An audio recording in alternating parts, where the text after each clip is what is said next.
Okay, hello students, you are watching Ramaveda online classes. I hope आप सब घर में ठीक होंगे। आज की इस वीडियो में हम क्लास 10th की साइंस का चैप्टर नंबर 1 जिसका नाम है केमिकल रिएक्शंस एंड इक्वेशंस, इसके अंदर हम सेक्शन 1.2.3 डिस्प्लेसमेंट रिएक्शन को डिस्कस करेंगे। तो चलिए बिना कोई टाइम वेस्ट किए हम इसको शुरू करते हैं।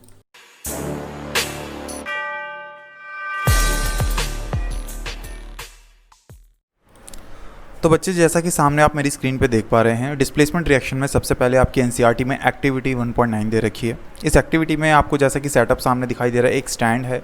इस स्टैंड के अंदर आपको एक टेस्ट ट्यूब के अंदर हमने जो है आयरन नील को आपस में लटका दिया है by the help of thread, और इसके अंदर एक हमने सॉल्यूशन डाला है जिसका नाम है कॉपर सल्फेट सॉल्यूशन। अब ये कॉपर सल्फेट सॉल्यूशन आयरन के साथ किस तरह से रिएक्ट करता है वो हम आगे देखेंगे। तो हम इसको नीचे करके देखते हैं तो हमें क्या दिखाई देता है। आगे हम एनसीईआरटी में देखते हैं कि सबसे पहले जब हमने अपनी आयरन नेल को डिप किया था बच्चों, तो देखिए आयरन नेल हमारी कुछ इस तरह से दिख रही थी, लेकिन बाद में जब वो कुछ देर सॉल्यूशन में रहती है तो कुछ देर के बाद, कुछ समय के बाद उसका कलर कुछ इस तरह से हो जाता है, वो अब इस तरह से दिखाई देती है। तो इसके लिए उन्होंने क्या कहा, iron nail taken out from copper sulphate solution. जो आयरन नेल है taken out from the copper sulphate solution से अब उसको बाहर निकाला है, तो आयरन नेल आपकी ऐसी दिख रही है। चलो अब हम दूसरी तरफ जब हम अपना सॉल्यूशन देखते हैं, जब हमने इनिशियली टेस्ट ट्यूब में अपना कॉपर सल्फेट सॉल्यूशन भरा था तब वो इस कुछ ब्लू कलर का था, कुछ ऐसा दिख रहा था। Copper sulphate solution test tube A. React होने के बाद में जब हमने अपने सॉल्यूशन को देखा तो हमें टेस्ट ट्यूब के अंदर अपना सॉल्यूशन कुछ इस तरह से दिखाई दे रहा था, जिसके अंदर ये लिखा है reaction mixture test tube B. ये मिक्सचर है जो आपका रिएक्शन हुआ था between the iron nail and the copper sulphate solution. उन दोनों की जो मिक्सिंग से, जो रिएक्शन से जो भी चीज़ हमारी बनी इस लिक्विड के अंदर, उसका कलर कुछ इस तरह से हो गया। तो ऐसा क्यों हुआ ये आपको आगे इसमें बताया गया है। कहता है, अब हम इसको ध्यान से पढ़ेंगे। कहता है why does the iron nail become brownish in colour and the blue colour of copper sulphate solution fade. The following reaction chemical reaction takes place in this activity. Fe मतलब ये जो आपका आयरन है, iron which is in solid form, plus copper sulphate solution aqueous form में। जब हमने इसको उसके साथ रिएक्ट किया तो हमें क्या मिलता है, आयरन सल्फेट यानी कि FeSO4 प्लस Cu यानी कि कॉपर। अब ऐसा क्यों हुआ, इसी प्रोसेस को जो ये आपको सामने दिखा रहा है, इसी प्रोसेस को हम कहते हैं यहाँ पे डिस्प्लेसमेंट रिएक्शन हुई। चलिए हम इसके आगे पढ़ते हैं। कहता है in this reaction iron has displaced और removed another element copper from the copper sulphate solution. This reaction is known as displacement reaction. इस रिएक्शन में होता क्या है, जो आयरन है वो डिस्प्लेस कर देता है, मतलब आयरन जो होता है वो डिस्प्लेस कर देता है कॉपर को, और कॉपर डिस्प्लेस होने के बाद एकदम अलग हो जाता है, अकेले चला जाता है। जैसे कि आप सामने रिएक्शन में देख रहे हैं, कॉपर एकदम अकेला हो गया है, यहाँ पे अकेली फॉर्म में हमें पाया गया है। इसी रिएक्शन को हम कहते हैं डिस्प्लेसमेंट रिएक्शन। बच्चों एनसीईआरटी के अंदर एक ये यहाँ पर छोटी सी ये प्रॉब्लम आती है बच्चों को कि सर अगर हम डिस्प्लेसमेंट रिएक्शन की कोई भी डेफिनेशन लिखें तो कैसे करेंगे, या क्या होता है, या हमें कोई एक जनरल डेफिनेशन बताइए जो हम डिस्प्लेसमेंट रिएक्शन की हम लिख सकते हैं। तो बच्चों बड़ा ध्यान से आप इस चीज़ को नोट डाउन कर लीजिए। मैं आपको डिफाइन कर रहा हूँ डिस्प्लेसमेंट रिएक्शन। आप लिखेंगे जब भी एग्जाम में आता है, what do you mean by displacement reaction या डिफाइन डिस्प्लेसमेंट रिएक्शन, तो आप लिखिए when an high reactive element और metal when an high reactive element or metal displaces the low reactive metal in its molten state or in its solution state is known as displacement reaction। मतलब आपका क्या होगा कि अगर कोई भी आपका मेटल है, हाई रिएक्टिव मेटल, लो रिएक्टिव मेटल की मोल्टन स्टेट का जो सोल्यूशन है या उसकी लिक्विड फॉर्म के सोल्यूशन में उसके साथ रिएक्ट करेगा, तो हाई जो मेटल होगा आपका हाई रिएक्टिव मेटल जो होगा लो रिएक्टिव मेटल को डिस्प्लेस कर देगा और उसकी जगह पे आ जाएगा। इसको समझने के लिए मैं आपको एक फिगर दिखाता हूँ बच्चों, एक पिक्चर मैं आपको दिखाता हूँ, आप उससे इसको समझ पाएंगे। ये देखिए, जैसा कि आप सामने देख पा रहे हैं, इसके अंदर क्या होता है कि जो हमारा A है वो रिएक्ट करता है BC के साथ। अब इसमें क्या है, जो A है हमारा ये सॉलिड फॉर्म में होता है, A जो है हमारा ये सॉलिड फॉर्म में हमने ले लिया है, BC एक हमारा ये सॉल्यूशन फॉर्म में है, ये हमारा सॉल्यूशन फॉर्म में है। तो क्या होता है, इसके अंदर जो A है वो हाईली रिएक्टिव मेटल है, मतलब B से ज़्यादा वो रिएक्टिव है।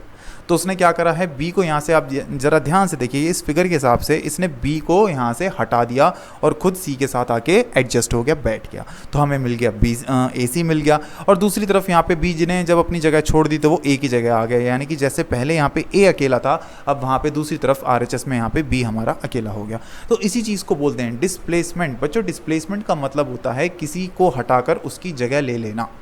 डिस्प्लेसमेंट का मतलब होता है किसी एक को हटाकर उसकी जगह ले लेना। अब इसको एक मैं छोटा सा एग्जांपल दूंगा आपको, बहुत ही आराम से आपको समझ में आ जाएगा। सपोज़ मान लीजिए कि दो पहलवानों की लड़ाई हो रही है, ठीक है, दो पहलवानों की लड़ाई हो रही है ट्रॉफी जीतने के लिए, किसी भी तरह का कोई कप जीतने के लिए। अब आपको पता है कि जो पहलवान ज़्यादा स्ट्रांग होगा डेफिनेटली कप वही लेकर जाएगा। अब आप इसी फिगर से अंदाज़ा लगाइए, जैसे मान लीजिए ये एक पहलवान है और ये दूसरा पहलवान है, लेकिन इसने क्या करा है, अपने पास कप रखा हुआ है। अब क्या आता है, ये पहलवान आता है, ये इससे ज़्यादा स्ट्रांग है, इसने क्या करा, इससे लड़ाई करी, इसको मार भगा के, मार पिटाई करके इसको ज़बरदस्ती वहाँ से हटा दिया, क्योंकि ये ज़्यादा ताकतवर था। ज़्यादा ताकतवर इन द सेंस ये हाईली रिएक्टिव था। तो उसने क्या करा, इस जो कमज़ोर पहलवान था, जो कमज़ोर मेटल था एक तरीके से, उसको वहाँ से उसकी जगह से हटा दिया और उसका कप छीन के बैठ गया। तो यहाँ पर इस तरह से आप इसको समझ सकते हैं कि जो भी हाईली रिएक्टिव मेटल होते हैं, जो आपके हाई रिएक्टिव मेटल हैं, वो ज़्यादा स्ट्रॉन्ग होते हैं as compare to low reactive metal. तो वो उनको ईजिली डिस्प्लेस कर देते हैं उनकी मॉल्टन फॉर्म में, यानी कि उनके सॉल्यूशन वाली स्टेट में। ठीक है, अब अगर आप सोचें कि कोई ये दोनों ही हम सॉलिड सॉलिड ले लें तो आपकी डिस्प्लेसमेंट रिएक्शन काम में नहीं आएगी, आपको लिक्विड फॉर्म में लेना पड़ेगा या फिर आप गैसियस फॉर्म में भी ले सकते हैं। ओके स्टूडेंट्स, तो ये था हमारा डिस्प्लेसमेंट रिएक्शन। आइए हम एनसीईआरटी को फिर से और थोड़ा सा आगे पढ़ते हैं। इसमें इन्होंने आपको other examples of displacement reactions के दे रखे हैं, जैसे कि आप सामने मेरी स्क्रीन पे देख पा रहे हैं। इनमें क्या लिखा है, zinc plus copper sulphate solution. तो हमने क्या देखा है, जो जिंक है वो जिंक सल्फेट बन जाता है और अकेला वहाँ पे कॉपर मिल जाता है। उसी के साथ फिर है लेड, जब कॉपर क्लोराइड के साथ रिएक्ट करती है तो हमें क्या मिल जाता है, लेड क्लोराइड और कॉपर वहाँ पे अकेला मिल जाता है। बच्चों अब आप ये सोच रहे होंगे या बच्चे सोचते हैं कि सर ये डिस्प्लेस कौन सा किसको कर रहा है, हमें कैसे पता लगेगा। अब मैंने बताया था कि जो हाईली रिएक्टिव है वो लो रिएक्टिव को डिस्प्लेस करेगा। अब लेकिन क्या इसका कोई पैटर्न है, हमें कैसे पता लगेगा कि कौन सा मेटल हाईली रिएक्टिव है, कौन सा मेटल लो रिएक्टिव है। तो यस बच्चों, इसकी एक सीरीज़ होती है, इसकी एक टेबल होती है। ये देखिए, ये होती है आपकी पूरी रिएक्टिविटी सीरीज़, जो मेरी आपको सामने स्क्रीन पे दिखाई दे रही है। ये होती है आपकी एक रिएक्टिविटी सीरीज़। अब जैसे कि आप ये रिएक्टिविटी सीरीज़ देख रहे हैं, ये रिएक्टिविटी सीरीज़ आप इस साइड पे देखिए, ये जो RHS की साइड है, ये सारे आपके मेटल के नाम हैं। This is potassium, sodium, calcium, magnesium, aluminium, carbon, zinc, iron, tin, lead, hydrogen, this is your copper, silver and last में आपका आता है गोल्ड।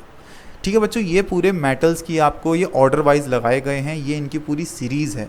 इसी सीरीज़ को देखते हुए हम पता लगाते हैं कि कौन सा मेटल कौन से दूसरे मेटल को डिस्प्लेस करेगा और कौन सा मेटल कौन से दूसरे मेटल को डिस्प्लेस नहीं कर पाएगा। अब जैसे कि मान लीजिए, इसी को हम एग्जांपल को दोबारा से देखते हैं। देखिए, कहता है iron is react with copper sulphate solution, मतलब आयरन आपका रिएक्ट कर रहा था कॉपर सल्फेट सॉल्यूशन के साथ। तो यानी हमारे अंदर, इसके अंदर सबसे पहले पहचानिए दो मेटल कौन कौन से हैं। एक तो हमारा आयरन हो गया, दूसरा हमारा कॉपर हो गया। अब इन दोनों को कंपेयर करते हैं कि रिएक्टिविटी सीरीज़ में सबसे ऊपर कौन सा आता है। चलिए हम चेक करते हैं। तो हम यहाँ पर देख पा रहे हैं आयरन और कॉपर के बीच, आयरन और कॉपर के बीच, ये देखिए बच्चों, ये सामने आपको दिखाई दे रहा है, ये रहा आयरन ये रहा, और कॉपर इसके लगभग 3 मेटल्स के बाद आ रहा है, यानी कॉपर नीचे है तो कॉपर लो रिएक्टिव है और आयरन इसके ऊपर है, इसका मतलब आयरन जो है इससे ज़्यादा रिएक्टिव है।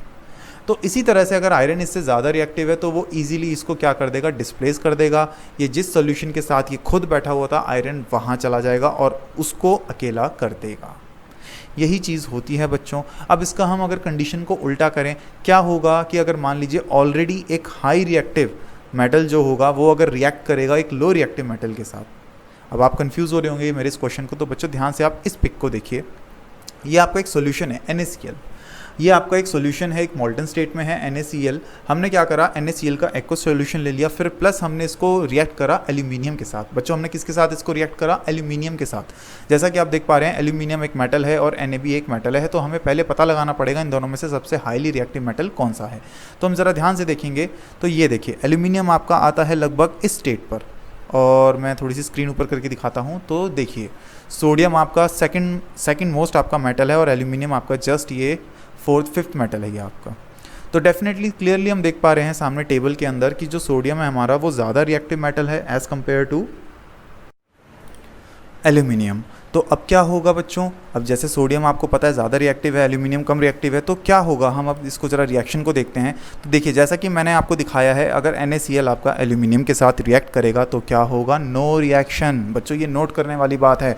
अगर आपका एक ऑलरेडी हाईली रिएक्टिव मेटल अपने सॉल्ट सोल्यूशन के साथ या मोल्टन स्टेट में बैठा हुआ है और अगर आप उसको रिएक्ट करवाएंगे किसी लो रिएक्टिव मेटल के साथ, तो वो उसको डिस्प्लेस नहीं कर पाएगा।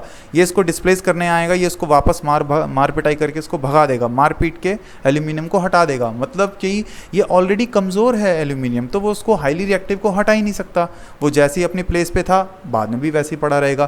तो इसलिए अगर हम NaCl को रिएक्ट करेंगे एल्यूमिनियम के साथ तो हम ये कहेंगे कि इसके आगे कोई भी रिएक्शन नहीं होगी। आपको एग्जाम में ये भी पूछा जा सकता है कि आपको ये दो रिएक्शन मतलब इस तरह से आपको लिख के दिखा देगा LHS में, और RHS में पूछेगा कि what will be the product, तो आप सीधा सा लिख देंगे नो रिएक्शन, ये इसको डिस्प्लेस नहीं कर पाएगा। नीचे आप एक छोटा सा रीजन देंगे, because Na is higher reactive metal than aluminium, so aluminium can't displace the sodium, so there will be no reaction. तो एक बहुत ही अच्छा प्यारा सा आंसर हो जाएगा। बच्चों ध्यान में रखिए, ये जो छोटी छोटी चीज़ें हैं ये आपके एग्ज़ाम में एक एक नंबर में ज़रूर आती हैं। तो अगर आप इन छोटी छोटी चीज़ों की अच्छे से प्रिपरेशन करके जाओगे, बारीकी से आप पढ़ोगे, तो डेफिनेटली आप अपने एग्ज़ाम में 90 क्रॉस करोगे। बच्चों 90% से आपके ज़्यादा चांसेस हैं कि आप अच्छे से अच्छा मार्क्स गेन करेंगे, और हो सकता है कि आप 90+ भी अच्छे से लेकर आएँ, डेफिनेटली आप लेकर आएंगे। तो बच्चों आई होप आपको ये मेरी वीडियो समझ में आई होगी कि इसके अंदर डिस्प्लेसमेंट रिएक्शन क्या होती है, कैसे कैसे हम डिस्प्लेसमेंट रिएक्शन में क्या क्या चीज़ें देखते हैं, कौन सा मेटल किसको डिस्प्लेस करता है, कैसे कोई डिस्प्लेस होता है। बट बच्चों आप ये वीडियो को पूरा देखिए, क्योंकि इसमें मैं बताने वाला हूँ कि अब आप अपनी रिएक्टिविटी सीरीज़ को कैसे याद करेंगे। बच्चों का ये अक्सर सवाल आता है, सर ये इतनी लंबी जो रिएक्टिविटी सीरीज़ है हम इसको याद नहीं कर पा रहे हैं, हमें प्रॉब्लम हो रही है।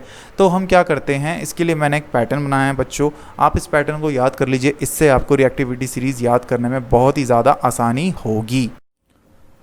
तो बच्चों जैसा कि आप सामने देख पा रहे हैं, मैंने इसके अंदर एक पैटर्न लिखा है, आप ज़रा ध्यान से देखिए। ये इस साइड पे, फिर से चली मेरी एक क्यूट ज़िंदगी, इसे तो लेके हम क्लास से गए, ये एक लाइन है। आप इसको बच्चे याद कर लें तो आपको अच्छे से हो जाएगा। देखिए मैं आपको थोड़ा सा छोटा करके दिखा देता हूँ। मैंने लिखा है, फिर से चली मेरी एक क्यूट ज़िंदगी, इसे तो लेके हम क्लास से गए। बच्चों ये एक पैटर्न है जिससे कि आप आसानी से याद कर पाएँ कि मैंने अपनी इस रिएक्टिविटी सीरीज़ को याद करने का क्या पैटर्न है। इसके जो स्टार्टिंग के वर्ड्स हैं, शुरू के वर्ड्स हैं, उससे आप अपने जो डिफरेंट मेटल्स हैं, जो डिफरेंट एलिमेंट्स हैं, उनको आप लिख सकते हैं। देखिए मैं आपको डिटेल में बताता हूँ। जैसा कि मैंने लिखा है फिर, तो फिर के नीचे मैंने पी के नीचे अंडरलाइन दी है, पी मीन्स आपका पोटेशियम, से के नीचे S means sodium, C means calcium, मेरी में एम मीन्स मैग्नीशियम, एक, यहाँ पे बच्चों एक का मतलब ए के, ये ए के से मैंने इसको एक को डिनोट किया है।